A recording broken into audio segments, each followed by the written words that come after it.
નાની વાતમાં આપણે આજે જય શ્રી ગોપાલ અંક છે 1975મો, જુલાઈ મહિનો 7મા મહિનાનો 15મી તારીખનો અંક છે 1975. એમાં 21મા પાના નંબર ઉપર એક લેખ લખ્યો છે, એ વાંચશું આપણે કે ભક્તિના 5 પ્રકાર. જીવ 5 પ્રકારે ભક્તિ પ્રાપ્ત કરી શકે છે, એટલે કે ભક્તિ આવવાના 5 પ્રકાર, કે કઈ રીતે ભક્તિ આપણી અંદર આવી શકે, આપણને કયા માર્ગ દ્વારા ભક્તિ મળે, એ 5 અલગ અલગ આપ્યા છે, બતાવ્યા છે કે જીવ 5 પ્રકારે ભક્તિ પ્રાપ્ત કરી શકે અને તે પ્રકાર પ્રમાણે તેને વહેલો કે મોડો અનુભવ થાય.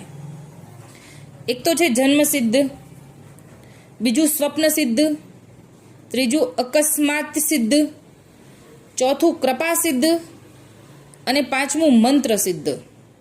આ 5 રીતે ભક્તિ આપણને આવી શકે એવું લખ્યું છે અહીંયા. પેલું જન્મસિદ્ધ. જે ભક્તિમાન જીવ જન્મથી જ ભક્તિમાન હોય તો તેને પૂર્વજન્મનો જ ભક્તિનો સંસ્કારી જીવ જાણવો. પૂર્વજન્મનો ભક્તિનો સંસ્કારી જીવ જાણવો.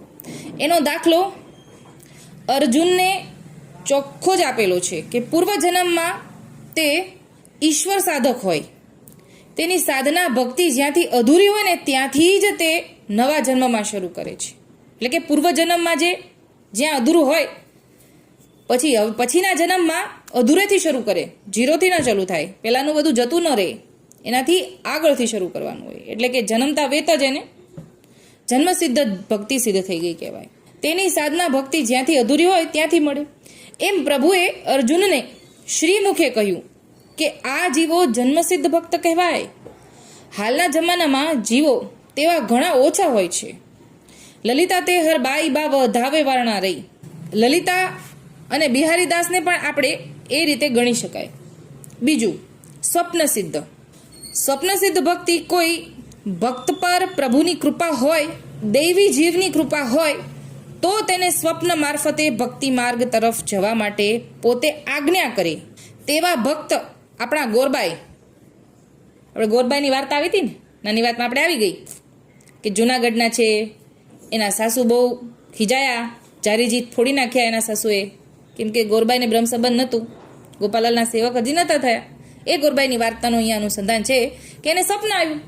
આવા પ્રસંગો ગુણમાલમાં પણ ઘણા મળી આવે. આવા ભક્તો સ્વપ્ન સિદ્ધિ ભક્તરાજ કહેવાય. એટલે કે સ્વપ્નમાં હજી આમ બ્રહ્મ સંબંધ ન થયું હોય તો સ્વપ્ન દ્વારા બ્રહ્મ સંબંધ થાય, ઠાકોરજી સ્વપ્નમાં દર્શન કરાવે, પછી ઠાકોરજીની સ્વરૂપ નિષ્ઠા થઈ જાય, તો એ સ્વપ્ન સિદ્ધ કહેવાય.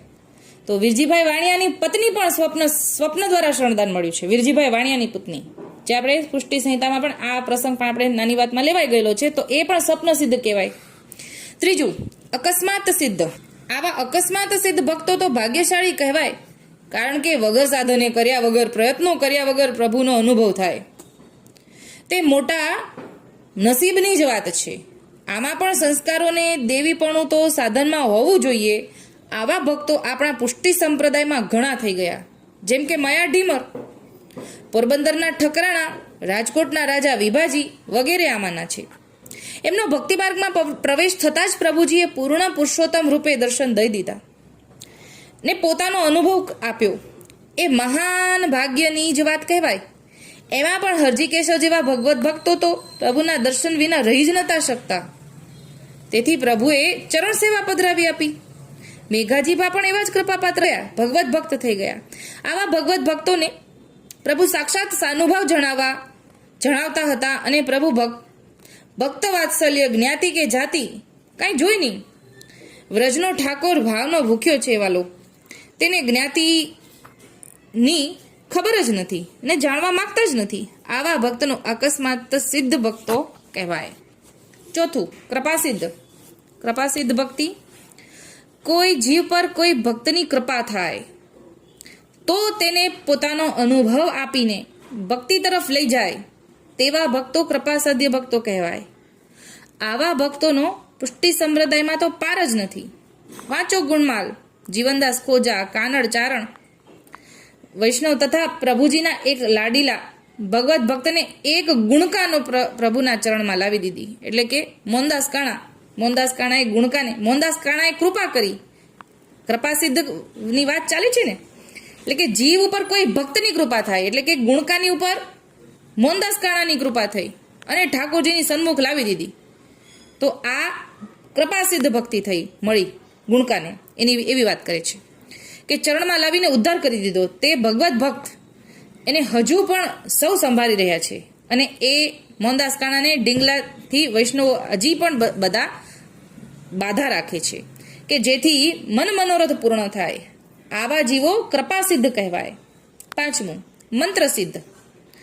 જ્ઞાન વગર પણ પ્રભુની પવિત્ર નામ રટણથી જીવ અનુભવ પ્રાપ્ત કરી શકે એને મંત્રસિદ્ધ ભક્તિ કહેવાય. એને મંત્રસિદ્ધ ભક્તિ કહેવાય. અને ઘણીવાર પોપટિયું જ્ઞાન કહે, ઘણીવાર માણસો એમ પણ કહે કે સમજ્યા વગર પ્રભુનું નામ લીધા જ કરે છે, એનાથી શું લાભ મળવાનો છે? તેનો જવાબ એટલો કે શ્રીમદ ભાગવતમાં કહ્યું છે કે મશ્કરીમાં પણ પ્રભુનું નામ લેવાથી લાભ તો છે. જેમ નાના બાળકને અગ્નિને અડતા દાજી જઈશ એવું પોતાને જ્ઞાન નથી, છતાં અગ્નિને અડતા તે દાજી તો જાય છે. તેમ પ્રભુના સ્વરૂપનું જ્ઞાન ન હોય છતાં ભૂલે ચૂકે પણ જો નામ લેતા હોય તો કોટાન કોટી જન્મના પાપો બળીને ખાખ થઈ જાય, અને જીવ અવિચ્છનીય જપથી ઇન્દ્રિયોનો નિરોધ પ્રાપ્ત કરીને પ્રભુ દર્શન કરી શકે છે. દાખલા તરીકે એક બાઈ અષ્ટાક્ષર મંત્રનો ઉચ્ચાર પણ આવડતો નહોતો, અને પ્રભુએ કહ્યું કે તને મારું નામ આવડે છે? બાઈએ કહ્યું આપશ્રીનું નામ તો હૈયે ઘૂંટાયેલું છે. ત્યારે આપશ્રીએ કહ્યું કે જા મારા નામનો જપ કરજે. બાઈ આ પ્રમાણે બોલવા લાગી, પ્રભુનો સાક્ષાત અનુભવ મેળવી શકી. વળી કિશોરીબાઈનો પ્રસંગ વાંચીએ. યમનાષ્ટકના શ્લોકની એક અડધી લીટીનું સ્મરણ કરતા હતા, છતાં પણ યમુનાજી પધારીને કિશોરીબાઈને સાનુભાવ બતાવતા હતા. આ પણ મંત્રસિદ્ધ ભક્ત કહેવાય. આવા ભગવત ભક્તોના ગુણગાન તો નરસિંહ ભગત જેવા ભક્તો પણ ગુણગાન ગાય છે કે વૈષ્ણવ જન તો એને કહીએ રે.